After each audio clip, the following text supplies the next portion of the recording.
Hello दोस्तों, स्वागत है आपका एक और वीडियो में। दोस्तों, आज मैंने नेटफ्लिक्स पर एक वेब सीरीज देखी जिसका नाम है लस्ट स्टोरीज 2 और अब मैं इसका रिव्यू देने वाला कि कैसी है ये वेब सीरीज और साथ में इस सीरीज के plus point and minus point के बारे में भी बताने वाला हूं। लेकिन उससे पहले मैं आपको बता दूं कि अगर आप अडल्ट है, मेरा मतलब 18+ है, तभी इस वीडियो को देखिएगा, क्योंकि जैसी ये सीरीज है मैं भी उसी भाषा का इस्तेमाल करने वाला हूं।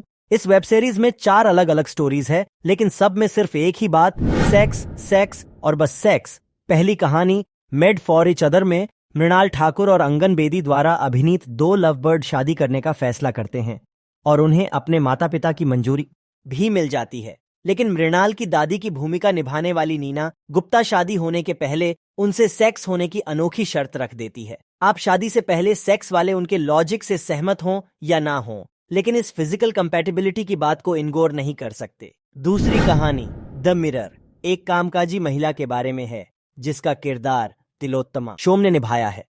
एक दिन तिलोत्तमा अपने बिस्तर पर घर में काम करने वाली मेड को किसी मर्द के साथ देख शोर नहीं मचाती, बल्कि उन्हें छिप छिप कर देखना अपनी आदत बना लेती है।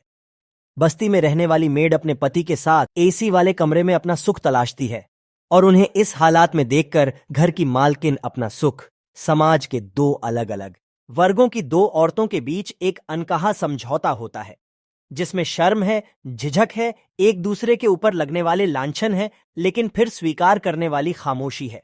तीसरी कहानी सेक्स विद एक्स एक सीईओ के बारे में है जिसकी भूमिका विजय वर्मा ने निभाई है, जिसकी पत्नी और 2 बच्चे हैं।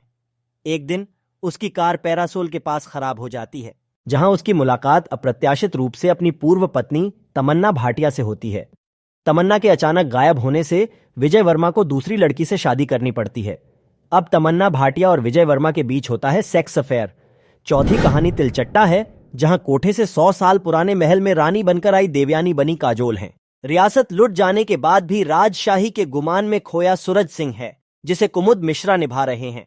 सूरज सिंह दिन भर पैसे लुटाकर टेंडर पाने के सपने बुनता है, गांव और हवेली में काम करने वाली औरतों को अपनी हवस का शिकार बनाता है और रात के अंधेरे में नशे में धुत्त अपनी बीवी पर टूट पड़ता है। इस हवेली से दूर अपने बेटे को इंग्लैंड ले जाने का सपना देवयानी बुनती है और साथ में सूरज सिंह से बदला लेने की साजिश भी करती है। मगर तिलचट्टा इतनी आसानी से नहीं मरता, वो दराजों के सुराखों में घुसने में माहिर होता है। इस कहानी के आखिर का ट्विस्ट खतरनाक है। अब बात करते हैं इस सीरीज के प्लस पॉइंट की, तो इस सीरीज की कहानी उन सभी कहानियों में सर्वश्रेष्ठ है और अनूठी भी है। जिस तरह से चरित्र चित्रण लिखे गए हैं वह अद्भुत है। इस कहानी का एक और पहलू है जो दर्शकों को हैरान कर देगा। कोंकणा सेन शर्मा ने लोगों की हवस को शानदार तरीके से दर्शाया है। सेक्स करने के लिए नौकरानी अपनी मालकिन का घर क्यों चुनती है, इसकी वजह भी पक्की है। काजोल की तिलचट्टा कहानी अच्छी है। ये वासना टैग को उचित ठहराता है और अंत में एक संदेश देता है। इस कहानी में कुछ अच्छे मोड़ हैं और उनका अनुमान लगाना भी कठिन है। प्रदर्शन के बारे में बात करते हुए तिलोत्तमा शोम और नीना गुप्ता बाकियों से अलग हैं। वे अपने किरदारों में पूरी तरह से ढल गए और उनका अभिनय किसी प्रतिभा से कम नहीं है। मृणाल ठाकुर, काजोल, तमन्ना, विजय वर्मा और कुमुद मिश्रा अपनी अपनी भूमिकाओं में अच्छे हैं। इस सीरीज के कुछ माइनस पॉइंट भी है। सबसे बड़ा असंतोष तमन्ना और विजय वर्मा की कहानी को लेकर था। हालांकि उन दोनों की केमिस्ट्री अद्भुत है, लेकिन कहानी बेहद निराशाजनक है। यह स्पष्ट नहीं है कि निर्माता इस कहानी के माध्यम से दर्शकों से क्या संवाद करना चाहते थे। रहस्यमयी गांव को जिस तरह से दिखाया गया है वो अजीब लग रहा है।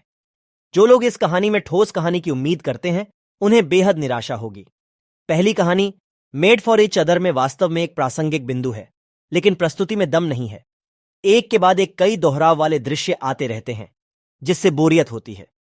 नीरस वर्णन प्रभाव में काफी बाधा डालता है। यदि कुछ उतार चढ़ाव होते तो प्रभाव काफी बेहतर हो सकता था। अंतिम कहानी की गति थोड़ी धीमी है। टेक्निकल एस्पेक्ट्स की बात करें तो आर बाल्की ने पहली कहानी का निर्देशन किया था और उन्होंने निम्न स्तर का काम किया था। यद्यपि चुना गया बिंदु प्रासंगिक है, कथा नीरस है। कोंकणा सेन शर्मा ने बहुत अच्छा काम किया है और जिस तरह से उन्होंने किरदारों को पेश किया है वह बहुत अच्छा है। सुजॉय घोष की कहानी चारों में सबसे कमजोर है, क्योंकि यह सार को उजागर करने में विफल रहती है।